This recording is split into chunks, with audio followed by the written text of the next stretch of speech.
मोअज़्ज़िज़ नाज़रीन, सैयद रफ़ीकुल हसन का Sydney Australia से सलाम। आज 21 सितंबर है, जुमेरात है और यहाँ सिडनी में 2 बजकर इस वक़्त 38 मिनट हुए हैं दोपहर के। पिछले 2-3 दिन से पाकिस्तान में भयानक, खौफ़नाक, दिल हिला देने वाली, मातम करने वाली, रोने-धोने वाली खबर शहर सुर्खियों में चल रही है। तबसरे कर रहे हैं लोग, रो रहे हैं लोग, धाड़े मार-मार के रो रहे हैं लोग उस बच्चे की दर्दनाक हलाकत पर जिसने बिल-आखिर अस्पताल में दम तोड़ दिया। एक मासूम अमार इमाद फ़ारूक ने जिसको खौफ बैठ गया था, शौक हो गया था जब उसकी माँ को और दादी को उसके सामने टॉर्चर करके घसीटती हुई पुलिस जो है वो ले गई। और उसके बाद कई बार जब वो अस्पताल में था तो ये रिक्वेस्ट की गई कि उसके बाप को उससे मिलाया जाए, एक फ़ितरी बात है। लेकिन क्योंकि ये दज्जालों की, ये जाबिर हुक्मरानों की जिनकी दास्तानें हम तारीख़ में सुनते थे, ख़तरनाक किस्म के जो हुक्मरान गुज़रे हैं तारीख़ में, जिनके वाक़यात हैं, उनका इन लोगों ने रिकॉर्ड तोड़ दिया है। मेरा भी दिल बहुत इस पर रो रहा था और मैंने भी सोचा कि मैं इस पे बात करूं, लेकिन पूरा पाकिस्तान ही इस पे बात कर रहा था, बल्कि पूरी दुनिया में इसकी खबरें फैली हुई थीं। तो मेरी हिम्मत नहीं हुई कि मैं उसको किन अल्फाज से कंडेम करूं। मैं इस वाक़े के लिए कौन से लफ्ज़ चुनूं जो डिज़र्व करते हैं उन लोगों के खिलाफ जो इसमें शामिल हैं, इसकी मौत में। मेरे पास मुझे वो अल्फाज नहीं मिले, वो घिनौने, भयानक, खौफनाक जो वाक़या है उसको डिफ़ाइन करने के लिए और इनको इनको कंडेम करने के लिए मेरे पास अल्फाज नहीं थे। मैं स्पीचलेस था क्योंकि ये दास्तानें अब पिछले कई सालों से हम मुस्तकिल देख रहे हैं, 1-2 साल से। कौन-सा वाक़या नहीं हुआ है और जो ये मैं बातें कर रहा हूँ, ये मैं पता नहीं कितनी दफ़ा कर चुका हूँ। तो मैं बस वो एक सट्टे में ये न्यूज़ सारी तमाशा देखता रहा, क्योंकि अब हम आदी से हो गए इन चीज़ों को देखकर और दिल भी नहीं करता कि अब इन पे बातें करें, क्योंकि मैं बार-बार ये बात कह रहा हूँ, बहुत से पाकिस्तानियों को, जो पाकिस्तान में रहते हैं, उनको अच्छा नहीं लगता होगा, लेकिन इसके अलावा हम क्या करें? हम क्या कह सकते हैं और? ख़ैर, ये हुआ। उसके बाद में हमने देखा, दूसरी जो मेरे नज़दीक अहम बात थी, वो ये थी कि खालिस्तान के लीडर को कनाडा में, जो कनाडा का शहरी भी था, उसको कत्ल कर दिया गया था। उस पे तहकीकात चल रही थी और फिर कनाडा की खुफिया एजेंसीज़ ने बताया कि इसमें इंडिया की एजेंसीज़ का हाथ है। ज़ाहिर है, हमें पता है कि हमारे इन कंट्रीज़ में, कनाडा, अमेरिका, ऑस्ट्रेलिया, यूरोप में तहकीकाती जो एजेंसीज़ हैं, प्रोफ़ेशनली, ईमानदारी से काम करती हैं, किसी के दबाव में वो आती नहीं हैं। मैंने इस पे बात इसलिए नहीं की कि सब इस पे बात कर रहे हैं और मेरी बात को एज़ ए सहाफ़ी कोई बायसिज़्म में ले जाएगा कि मैं हिंदुस्तान के खिलाफ बात कर रहा हूँ। तो मैं ऐसी चीज़ों को अवॉइड करता हूँ जहाँ पर मामला दो तरफ़ा हो। एक हिंदुस्तानियों के खालिस्तान के ऊपर दो तरफ़ा उनके उनके उनके उनके ख़यालात हैं, उनके फ़ैसले हैं। कोई खालिस्तान की तहरीक को पसंद करता है, कोई खालिस्तान की तहरीक को पसंद नहीं करता। बिल्कुल इसी तरह है कि कश्मीर के लिए मकबूज़ा कश्मीर के लिए अवाम जद्दोजहद कर रहे हैं। कुछ हिंदुस्तानी अक्सरियत में उसको तस्लीम नहीं करते, कुछ करते हैं। तो ये मुतनाज़ मामलात होते हैं। मैं कम से कम इस पे अवॉइड इसलिए करता हूँ कि मैं अगर बयान दूँगा, तो फिर बहुत सारी चीज़ें मेरे लिए भी काउंट की जाएँगी और मुझे जवाब मिलेगा, नंबर 1। नंबर 2 ये, मैं किस तरह से, टू बी ऑनेस्ट, इन ऐसे कत्ल को, ऐसी वारदात को पे कंडेम करूं, जबकि मेरे अपने आबाई मुल्क में इससे भयानक कत्ल हो रहे हैं। मेरे अपने मुल्क में एक अवामी मैंडेट लिया हुआ लीडर पे 150 केसेस बनाए गए हैं। मेरे अपने मुल्क में एक सहाफ़ी को मुल्क से उठा के कीनिया में ले जाके कत्ल किया गया है। मेरे मुल्क में लोगों को गायब कर दिया गया है, उनको पता नहीं है। मेरे मुल्क में 80-70 साल के बुजुर्गों को एक के बाद दीगरे केस बना के जेल में डाला जा रहा है, मारा जा रहा है। औरतों को अगवा करके जेलों में डाल दिया गया है और उन पर बगावत के मुकदमे बना दिए गए हैं। तो जब मेरे अपने मुल्क में मुहिब्बे वतन पाकिस्तानियों पे बगावत के मुकदमे चल रहे हैं, तो मैं क्या डिजर्व करता हूं कि मेरे ऐसा आदमी किसी दूसरे मुल्क के किसी शहरी को कत्ल करने के ऊपर बात करे? क्योंकि मुझसे ये सवाल उठेगा कि आप पहले अपने बैकयार्ड में देखें, जिस मुल्क से आपका ताल्लुक है आबाई तौर पर, उसमें क्या हो रहा है, पहले उसको तो सुधार लें।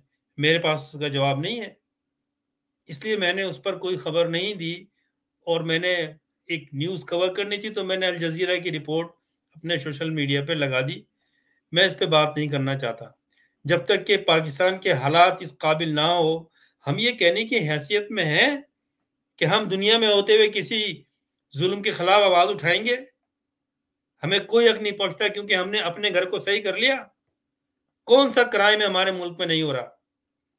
कितने बेगुनाह लोग हमारे मुल्क में नहीं कत्ल किए गए? हमें कोई हक नहीं पहुंचता। तो हमें we have to shut our mouth and clean our backyard first. उसके बाद आ जाइए कि जी, जो मैंने इस पे टाइटल में दिया है, थंबनेल में, कि जब इंसान को उसकी औकात से बड़ा मुकाम मिल जाता है ना, तो उसमें अल्लाह की मर्जी तो होती है।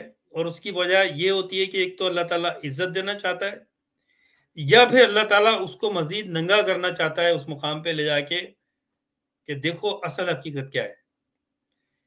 मेरा अपना नजरिया ये है, और कोई भी इससे इख्तलाफ रख सकता है, कि इस वक्त जो निगरान वजीर आजम है, जो मुल्क का सिविल इंतजामिया का हेड है, और इस वक्त जो अदलिया आला का जज है सुप्रीम कोर्ट का, और इस वक्त जो पाकिस्तान की आर्मी चीफ है, ये सब इनकॉम्पिटेंट, नाअहल, और इस मुकाम जो इनके ओहदे हैं ये उनको डिजर्व नहीं करते। इनको इनके मुकाम से अल्लाह ताला ने इनको इज्जत दी है, इनको ओहदा दिया है रादर देन इज्जत के। क्योंकि गालियां तो इनको बहुत माँ बहनों की पड़ रही हैं।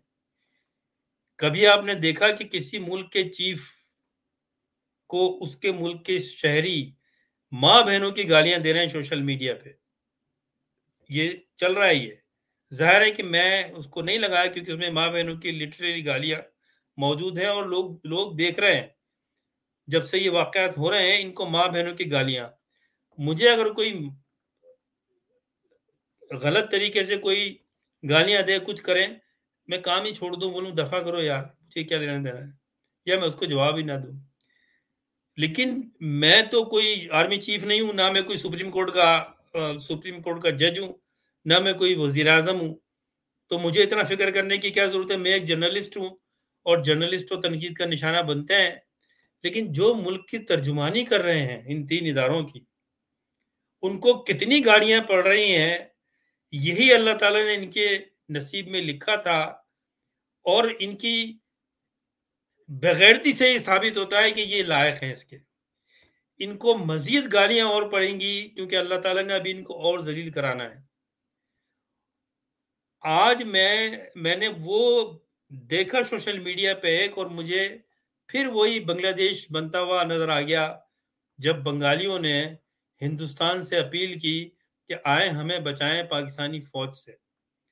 और जब हिंदुस्तान की फौज मशरकी पाकिस्तान में दाखिल हुई, उन्होंने ये बयान दिया इंदिरा गांधी ने कि हम तो मशरकी पाकिस्तान की आवाम की ख्वाहिशात को पूरा करने के लिए, उनकी जानों की हिफाजत के लिए आए हैं, और हमने उनको बचाना है। ये इंसानी हकूक़ का तकाजा है। ये स्टैंड लिया। आज पाकिस्तानी सोशल मीडिया पे कुछ क्लिप्स चल रहे हैं, कुछ सोशल मीडिया पे बातें चल रही हैं, कुछ लोग कह रहे हैं मोदी से, हिंदुस्तान से, कि आए आप हमें इस फौज से बचाएं जिसने हमें ये रगमाल बनाया हुआ है, हमारी माँ बहनों की इज्जतें लुट रही हैं। और लुटाने की आगे होने वाली है, तो हमें बचाएं। ये वो सिलसिला है जो मशरक़ी पाकिस्तान में भी शुरू हुआ था और फिर इवेंचुअली पड़ोसी मुल्क उसमें दाखिल हो गया। उनको सिर्फ ये रीज़न चाहिए होता है और वो रीज़न पर अब पाकिस्तान की जो तहफ़्फ़ुज़ करने वाले लोग हैं, जो एजेंसीज़ हैं, उन्होंने ये मौके फराहम कर दिए हैं, जुल्म कर के, जबर कर के लोग पाकिस्तानियों पर बेगुनाहों को जेलों में डाल के, उन सिविल डेमोक्रेसी के लीडरों को पे झूठे केसेस बना के, बुजुर्गों को टॉर्चर करके कि अब आवाम जो है वो हिंदुस्तान से ये अपील कर रही है कि आए अपनी फौज भेजें। और इन ये जो अल्फाज थे मैं पूरे बयान नहीं कर सकता, लेकिन छोटी सी मैं एक बात कर दूंगा इसमें से जो जरूरी है। ये कहा गया कि इन कंजरों से हमें बचाएं, हम आपकी गुलामी में दोबारा जाने को तैयार हैं, हमें अपनी माँ बहनों की इज्जत चाहिए। तो अब आप तैयार रहें, किसी भी वक्त आप सुनेंगे सुबह या रात में कि हिंदुस्तान ने पाकिस्तान पे हमला कर दिया है। ये मैं कई दफा कहता हूं आपको कि मेरी बात ये नोट कर लें, मेरा वीलॉग, ये मेरा वीलॉग भी नोट कर लीजिएगा। आज 21 सितंबर है और मैं बात कर रहा हूं कि बहुत जल्द आप देखेंगे कि पाकिस्तान ने कश्मीर के रास्ते और पंजाब के रास्ते हिंदुस्तान ने पाकिस्तान पे हमला कर दिया है और पाकिस्तान की अवाम, बहुत सारे लोग उसको वेलकम करेंगे, नहीं आएंगे पाकिस्तान की फौज के इसके आगे इनको सपोर्ट करने, क्योंकि इन्होंने बगैर सोचे समझे ये हरकतें जो की हैं, इसका खमियाजा पूरी कौम भुगतेगी। और जब किसी भी मुल्क को तहफ़्फ़ुज़ करने वाले, अवाम को सिक्योरिटी देने वाले, उनको अमन देने वाले उन पे जुल्म करते हैं, तो उनके अवाम उनके खिलाफ खड़े हो जाते हैं। और जब उनके खिलाफ लोग खड़े हो जाते हैं, तो उनको बचाने के लिए उस मुल्क के खिलाफ जो ताकतें हैं वो कूद जाती हैं। ये कुछ इराक में हुआ, ये कुछ सीरिया में हुआ, ये कुछ यमन में हुआ, सूडान में हुआ और अफगानिस्तान में हुआ और पाकिस्तान में। अगर आज, क्योंकि लोग सिक हो गए इन लोगों से, ये लोग जो है पाकिस्तानी आज ये सोच रहे हैं कि अगर ये हिंदुस्तान में हम होते तो क्या हिंदुस्तान की फौजें ऐसे करती? अगर करती, फर्ज करें जो मकबूजा कश्मीर में हो रही हैं, तो हम ये बात करते हैं ना कि भाई ये दुश्मन की फौज है, ये कर रही है। ये तो हमारी फौज है ना, जिसे हम कहते थे पाक फौज जिंदाबाद, ये वो फौज है। ये इन्होंने ओवरसीज पाकिस्तानियों को बददिल कर दिया है पाकिस्तान जाने के लिए, उनके रास्ते बंद कर दिए हैं। मेरे ऐसे लोगों को फोन पे तड़ियां आ रही हैं कि आप पाकिस्तान आके दिखाएं। मतलब आप देखें कि इनके बाप का मुल्क है, कायद आजम ने इनको बना के दिया था गुलामी करने के लिए। अंग्रेजों से आज़ादी हमने इसलिए हासिल की थी कि ये काले कंजर जो है आके हम पे हुक्मरानी करेंगे और हमें तड़ियां लगाएंगे। जो बाहर मेहनत मजदूरी कर रहे हैं, हम यहाँ पाकिस्तान का नाम बना रहे हैं, तो ये आकर बोलेंगे कि पाकिस्तान आके दिखाओ, हम तुम्हें सीधा करते हैं। तुम कब तक जिंदा रहोगे और कब तक तुम ये बातें करते रहोगे? क्योंकि तुम्हें जूते पड़ने हैं। पाकिस्तान के अवाम को तो बेहाल कर दिया, वो निहत्ते क्या करेंगे, लेकिन अब तुम्हें जूते पड़ेंगे पड़ोस की फौज से। और ये तुम जूते खाने की हरकतें तुमने खुद की हैं, नहीं आएगा कोई भी। वो लाहौर के जानिसार जो टैंकों के आगे लेट गए थे, अपनी फौज के साथ जिन्होंने लड़ा, वो नहीं आएंगे अब। वो कहेंगे मारो सालों को, और इन्होंने हमारी भी जिंदगी हराम की हुई है। ये तमाशा होने वाला है पाकिस्तानियों। मैं नहीं कह रहा कि ऐसा होना चाहिए, मैं नहीं कह रहा कि मैं हिंदुस्तान की फौज को दावत दे रहा हूं, मैं नहीं कर रहा, मैं उनको वेलकम नहीं करता। लेकिन आप सो रहे हो, आप अगर नहीं जागोगे तो क्या होगा? आप भी मारे जाओगे। मैं नहीं कहता कि जी हिंदुस्तान की फौज आके आपको बचा लेगी, नहीं। वो ये हरकतें करेगी ना जो ये कर रहे हैं। तो फिर पाक फौज में और हिंदुस्तान की फौज में फर्क क्या रह गया? या अमेरिका की फौज ने जिस तरह से अफगानिस्तान में ऑपरेशन किया था, क्या फर्क है? 7 साल के बच्चे को मार दिया आपने, इतने बेहिस हो आप। जब आपको फिर लोग कहते हैं कि ठीक है, हम तो लड़ नहीं सकते, हमारे पास तो हथियार नहीं है। फिर आए पड़ोस की फौज और आपको सीधा करे जिसके पास हथियार है, तो कोई भी घर से नहीं निकलेगा। फिर नंगा करके आपको भगाएंगे लाहौर की, कराची की, पेशावर की सड़कों पे। सीधे हो जाओ और आप लोग, ये होने वाला है आपके साथ। नहीं आएंगे पाकिस्तान के अवाम आपके सब पीछे, किस लिए आएंगे मुझे बताएं।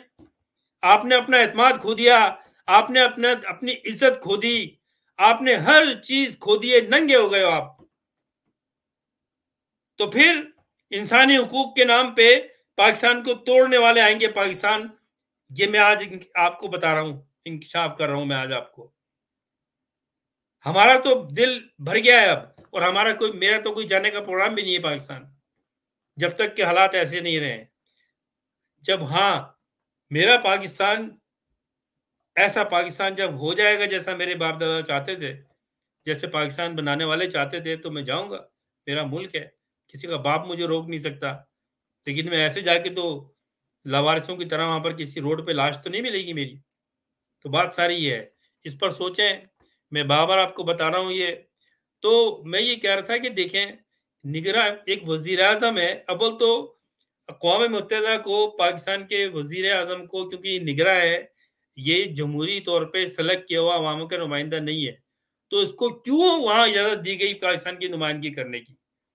इसको नहीं देना चाहिए थी, और इसको जाना भी नहीं चाहिए था बेगरत को। ये वहां खाली हॉल के सामने सेल्फी बनाया इसने।